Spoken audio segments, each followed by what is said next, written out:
उत्तराखंड की ऊंची ऊंची पर्वत श्रेणियों के बीच अलकनंदा नदी के तट पर विराजमान है मां धारी देवी, जिन्हें पहाड़ों की रक्षक देवी कहा जाता है। स्थानीय लोगों की मान्यता है कि जब तक मां अपने स्थान पर विराजमान रहती हैं, तब तक पूरा उत्तराखंड सुरक्षित रहता है। कहते हैं कि धारी देवी कभी 7 भाइयों की इकलौती बहन थी। बचपन में ही माता पिता का देहांत हो गया था। 7 भाइयों ने अपनी बहन की परवरिश की और वह भी अपने भाइयों की सेवा में समर्पित रहती थी। लेकिन एक दिन भाइयों को किसी ज्योतिषी ने बताया कि उनकी बहन के ग्रह उनके लिए अशुभ हैं। इस कन्या की कुंडली में अशुभ ग्रहों का गहरा प्रभाव है। यदि यह घर में रही तो भाइयों के जीवन पर बड़ा संकट आ सकता है। अंधविश्वास ने प्रेम को ढक लिया और धीरे धीरे भाइयों के मन में घृणा घर करने लगी। जब वह कन्या मात्र 13 वर्ष की थी तो 5 भाइयों की मृत्यु हो गई। शेष 2 भाइयों ने इसे अपनी बहन के दोष से जोड़ दिया। एक रात अज्ञान और क्रोध में अंधे होकर उन्होंने अपनी ही बहन की हत्या कर दी। उसका सिर धड़ से अलग कर गंगा में बहा दिया। लोक कथा के अनुसार वह सिर बहते बहते धारी गांव पहुंचा। सुबह नदी किनारे कपड़े धो रहे एक व्यक्ति को लगा कि कोई कन्या डूब रही है। जैसे ही वह बचाने आगे बढ़ा, सिर से आवाज आई, डर मत, मैं देवी रूप में हूं। जहां जहां तू पैर रखेगा वहां सीढ़ियां बनती जाएंगी। और सचमुच हर कदम पर पत्थर उभरते गए। उस व्यक्ति ने उस दिव्य सिर को उठाया।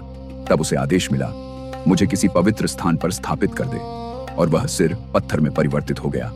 वही स्थान आज धारी देवी मंदिर के रूप में पूजित है। मान्यता है कि मां धारी देवी दिन में 3 रूप धारण करती हैं। सुबह कन्या, दोपहर में युवती और शाम को वृद्धा। बद्रीनाथ धाम जाने वाले श्रद्धालु यहाँ रुककर दर्शन अवश्य करते हैं। लोग मानते हैं कि मां धारी देवी 4 धाम की रक्षा करती हैं। अब बात करते हैं उस घटना की जिसने इस कथा को और रहस्यमयी बना दिया। 16 जून 2013 की शाम एक जल विद्युत परियोजना के कारण मंदिर की मूर्ति को अस्थायी रूप से हटाया गया। स्थानीय लोगों ने इसका विरोध किया, लेकिन प्रशासनिक निर्णय लिया जा चुका था। और उसी रात उत्तराखंड में बादल फटने, अत्यधिक वर्षा और भूस्खलन ने ऐसा कहर बरपाया कि हजारों लोग गाल के गाल में समा गए। केदारनाथ सहित कई क्षेत्रों में विनाश का दृश्य था। स्थानीय लोगों का मानना है कि मां को उनके स्थान से हटाने के कारण यह आपदा आई। उनके अनुसार यह माता का क्रोध था।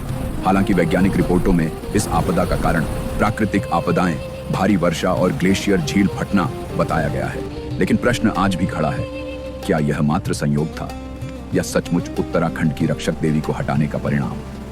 बाढ़ के बाद पुनः उसी स्थान पर मां धारी देवी की मूर्ति स्थापित की गई और तब से लोग मानते हैं कि माता फिर से पहाड़ों की रक्षा कर रही हैं। आस्था और विज्ञान दोनों की अपनी अपनी दृष्टि है, लेकिन एक सत्य अटल है, मां धारी देवी के प्रति लोगों की श्रद्धा आज भी अटूट है।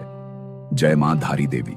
आज की कथा यहीं समाप्त होती है और ऐसी ही कथाओं के लिए चैनल सब्सक्राइब करें।